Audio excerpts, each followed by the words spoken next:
In this video, I'm going to share with you the same tips and MS hacks I shared with patients in my clinic this week. If you'd like to hear those MS tips and tricks, stay tuned, because that starts right now. Howdy!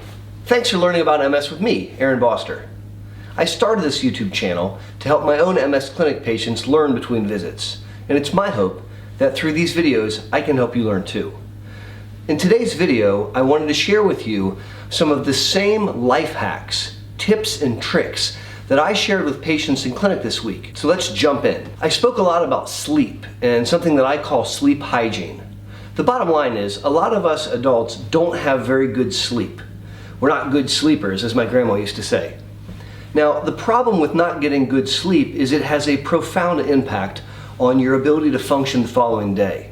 And in the setting of having MS, that's even more the case. And so one of the things that I talked to someone about earlier this week was about the number of hours she was sleeping. She was going to bed around 11:30 or midnight and getting up at 6. And that was giving her maybe 5-6 hours of actual sleep time. And that's not enough. And so when I talked to her about why she's going to bed so late, she shared something that I relate to. She wanted some adult time. She works all day, she comes home, she has the kids and the family. Things finally get quiet around 9 or 10 o'clock at night, and like me, she wants to stay up and feel like an adult. I asked her to make a very small change. I asked her to go to bed a half an hour early.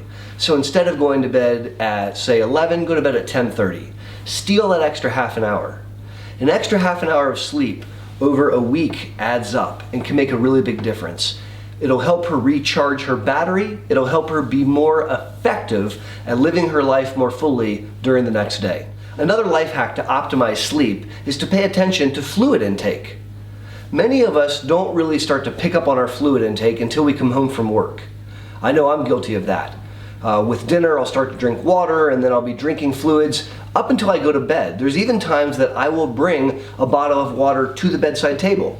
And then I wonder why I get up several times a night to pee. Now, if you have a similar situation, you can improve upon it by changing when you drink fluids. It's my recommendation that folks drink 2/3 of all the fluid they're gonna drink during the first half of the day. And try to put a relatively hard stop on fluid intake after the dinner hour. Keeping in mind that you're gonna make urine for roughly 6 hours after your last drink. If you stop drinking fluids around 6 p.m. and you're going to bed around 10, 11, 12, you won't be actively making urine all night. And what you'll find is this cuts down on the number of times that you wake up to have to go pee.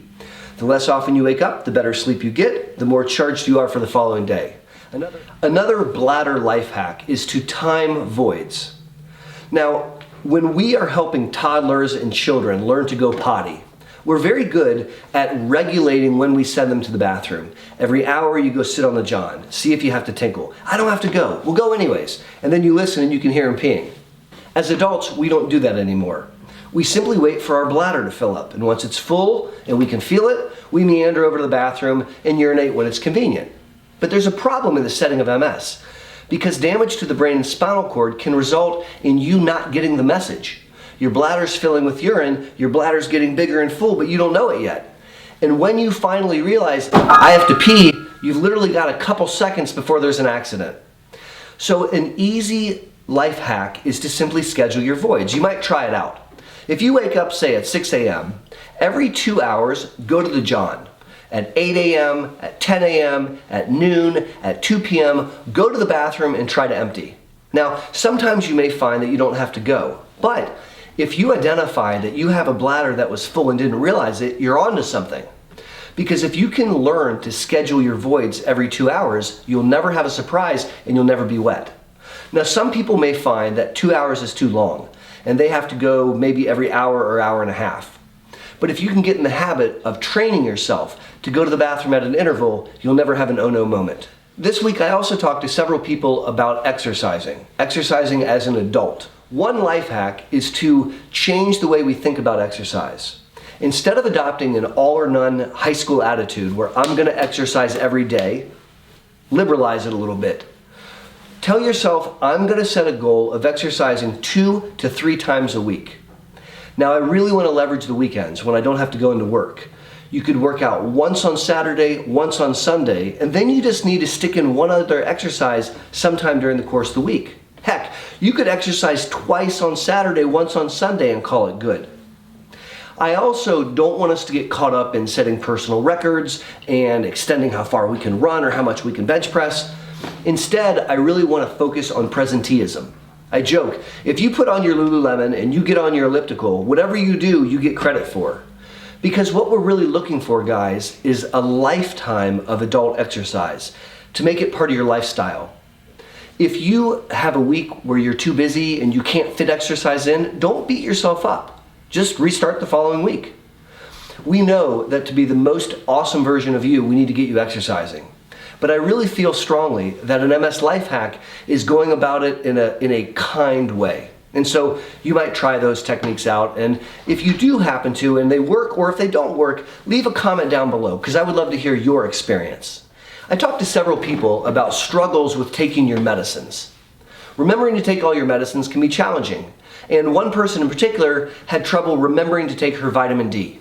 So I asked her, do you take any other medicines? Yeah, I always take my Adderall every morning and I never forget. So an easy life hack is to take the bottle of vitamin D and open the top, dump it into the bottle of the Adderall, put the top on and shake it up. In the morning when you go to get your Adderall and dump out some pills, there's two different colors. One is Adderall, one is vitamin D. Take them both. It's an easy life hack to help you remember to take more than one medicine at the same time point. It's Ohio and it's winter time, and so almost all the people that I care for have noticed a worsening of their spasticity. The last life hack that I'd like to share with you guys today is one I discussed with a gal that was having some spasticity, particularly when she woke up. And so she didn't want to take a medicine, and you don't always need to take medicine to manage spasticity. You can stretch, for example. Stretching has no long-term benefits for spasticity, but it can help a lot in the now. And my recommendation is as follows. When you wake up in the morning, stretch. Before you leave your bedroom, before you start your work day, spend 5 minutes and stretch out. You want to hold each position for roughly 30 seconds so that your body learns what it's supposed to be doing and your muscles learn to relax. And you'll find by stretching for just a few minutes before you leave the bedroom, the morning is much less spastic. Again, when you go into the bedroom at night, before you climb in bed to go to sleep, stretch out again. Another 5 minutes can have a major impact on the quality of your sleep, so you're not spasming and having cramps in bed at night. Now, many people find that stretching in the morning and stretching in the evening is awesome. And if we can stick one set of stretching in the middle of the workday, we're going to have excellent coverage throughout the course of the day with no medicines. And so there's a simple life hack to combat spasticity in the winter months with MS. There you go, guys. A couple life hacks that I shared with folks in clinic, and I'm excited to share with you today. I hope that you enjoyed this video, and if you did, that's awesome. Please consider subscribing to the channel. And if you click the notifications bell, it'll alert you when I have new content. I'm trying to put out a video or two each week. Until my next video, this is Aaron Boster saying thank you for learning about MS with me. And until next time, take care.